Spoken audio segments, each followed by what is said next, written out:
இங்க சொல்லப்படுகிறது சவுலின் குடும்பத்திற்கும்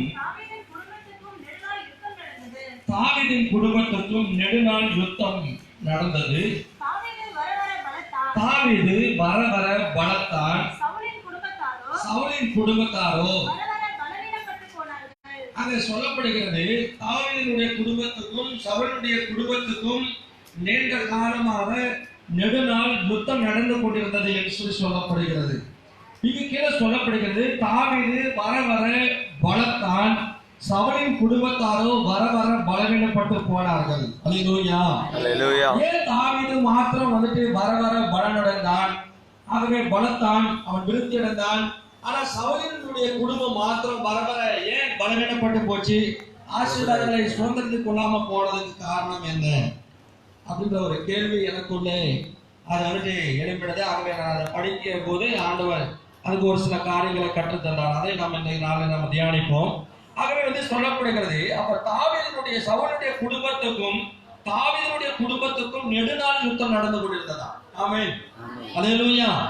கொஞ்ச நாள் அல்ல, பல நாட்கள் நெடுநாள் யுத்தம் நடந்து கொண்டே இருந்தது. தாவீதை இஸ்ரவேலுடைய ராஜாவாக தேவன் அபிஷேகம் பண்ணி கூட அந்த சிங்காசனத்துல போய் தாவீது உட்காரவில்லை. ஆனாலும் கூட சவுல் மரணம் அடைஞ்ச பிறகுதான் இஸ்ரவேல் கோத்திரத்தாரும் யூதா கோத்திரத்தாரும் தாவீதை அழைத்து அவனை அபிஷேகம் பண்ணி அவனை கொண்டு போய் சிங்காசனத்துல அமர வச்சாங்க. அல்லேலூயா. அது வரைக்கும் கூட பாத்தீங்கன்னா அப்ப சவுலுடைய குடும்பத்துக்கும் தாவீதுடைய குடும்பத்துக்கும் பல நாள் யுத்தம் நடந்து கொண்டுதான் இருந்தது. ஆனால் வேதம் சொல்லுகிறது தாவீது வர வர பலத்தான். அப்படின்னா என்ன அர்த்தம் சொன்னா 2 சாமுவேல் 5:10 வாசிக்கிறோம், தாவீது வர வர விருத்தி அடைந்தான் என்று சொல்லப்படுகிறது.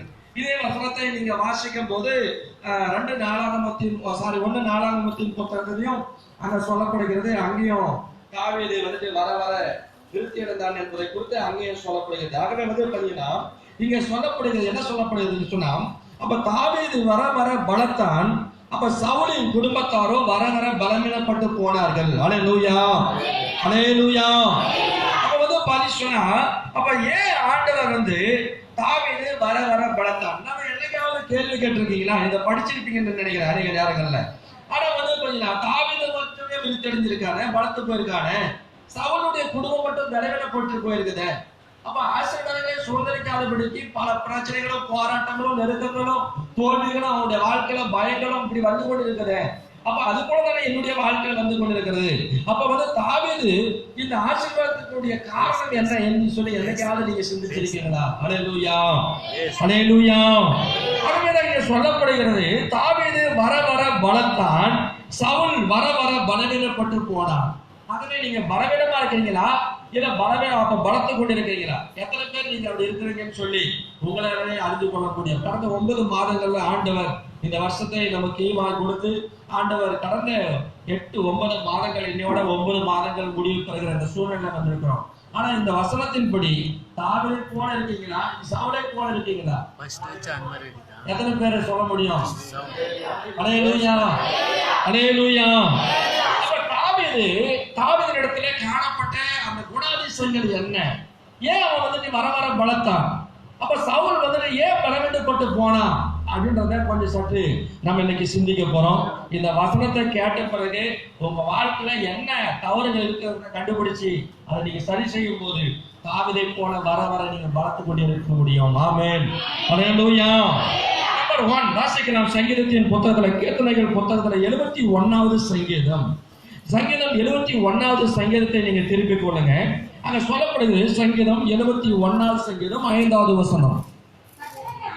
அங்க சொல்றாரு கர்த்தராகிய ஆண்டவரே, அங்க சொல்றாரு பாருங்க, கர்த்தராகிய ஆண்டவரே நீரே என் நோக்கமும் என் சிறு வயது தொடங்கி என் நம்பிக்கையுமாய் இருக்கிறேன். கைகளை உயர்த்தி அல்லேலூயா சொல்லுவோமா? இந்த தாவீதுடைய நோக்கம் எல்லாம் பாருங்க, ஆண்டவரே கர்த்தராகிய ஆண்டவரே நீதான் என் நோக்கம். ஒவ்வொரு மனிதனுடைய வாழ்க்கை குறித்ததான ஒரு நோக்கத்தை தேவன் நாம் வைத்திருக்கிறார். ஆமென். அல்லேலூயா. ஆகவே தாவீது சொல்றாரு, நீதான் என் நோக்கமும் என் சிறு வயது தொடங்கி என் நம்பிக்கையாயிருக்கிறீர். ஆமென்.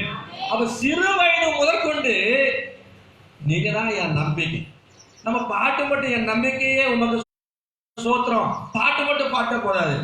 ஆனா தாவீது நீதான் என் நோக்கம், நீதான் என் சிறு வயது முதல் எனக்கு நம்பிக்கையா இருக்கீங்க ஆண்டவரேன்னு சொல்லி சொல்றான். ஆமென்.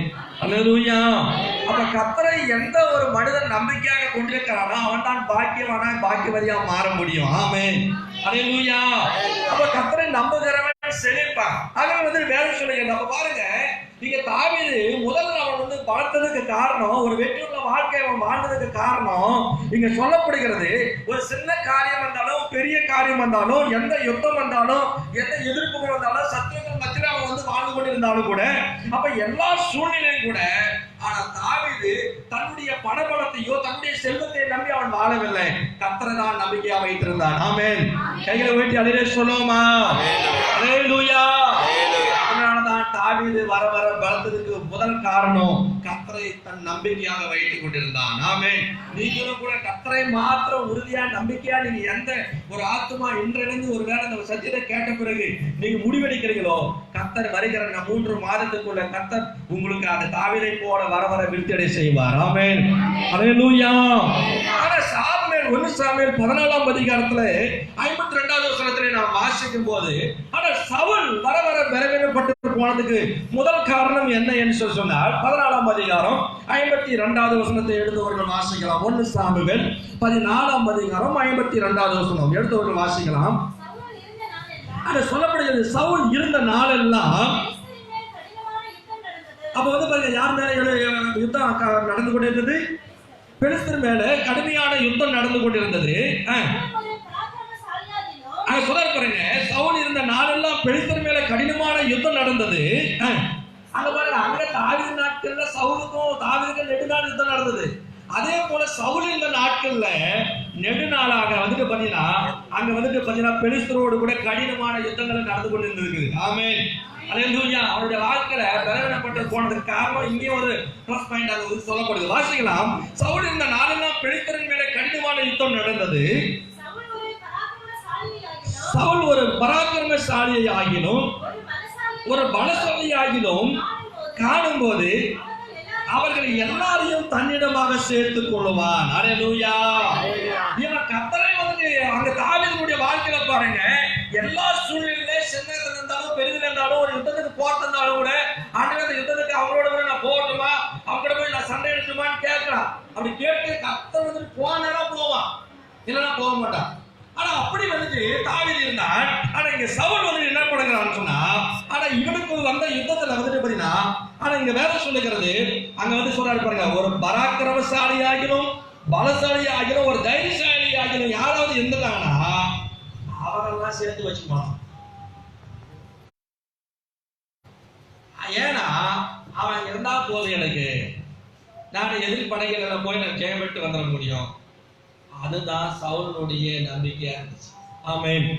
நீங்க எத்தனை பேர் அப்படி எனக்கு பணபலம் இருக்குது, படைபலம் இருக்குது, எனக்கு ஆள் பலம் இருக்குது அப்படின்னு ஒருவேளை பெருமையா நீங்க நினைச்சிட்டு இருந்தீங்களா, இது பலவீனப்பட்டு போய் சவுலுடைய நாட்கள்ல சவுல் நாளுக்கு நாள் பலவீனப்பட்டு போனதை போல நீங்க பலவீனப்பட்டு தான் போவீங்க. ஆமென். அல்லேலூயா.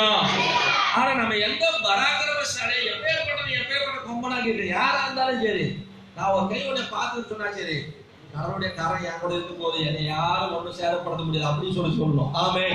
அல்லேலூயா.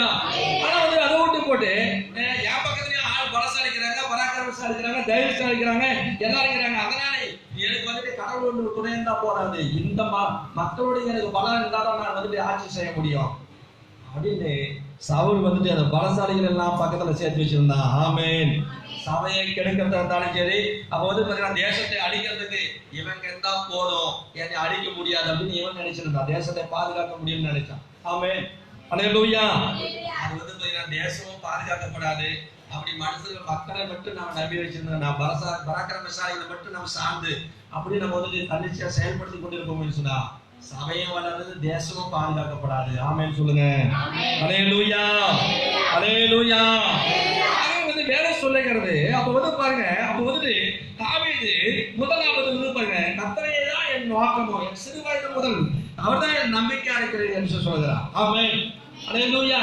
அப்ப பாருங்க, அந்த லூக்கா 19வது வசனத்துல பாருங்க, நம்ம ஒருவேளை நம்ம பணபலம், நம்மளுடைய பணபலங்கள் நம்ம ஒருவேளை அப்படி நம்ம வச்சு கொண்டு இருப்போமேன்னு சொன்னா அங்க சொன்னா என்ன நடக்குது அப்படின்னு சொன்னா, அங்க இவங்க வந்து மதியக்காரனை பார்த்து என்ன சொல்றாரு? வாசிக்கிற அந்த வசனத்தை பின்பு ஒன்னு லூக்கா 12ஆம் அதிகாரம் 19ஆவது வசனம். பின்பு ஆத்துமாவே உனக்காக அநேக வருஷங்கள் சேர்த்து வைக்கப்பட்டிருக்கிறது. இளைப்பாரி புசித்து குடித்து பூரிப்பாயிரு என்று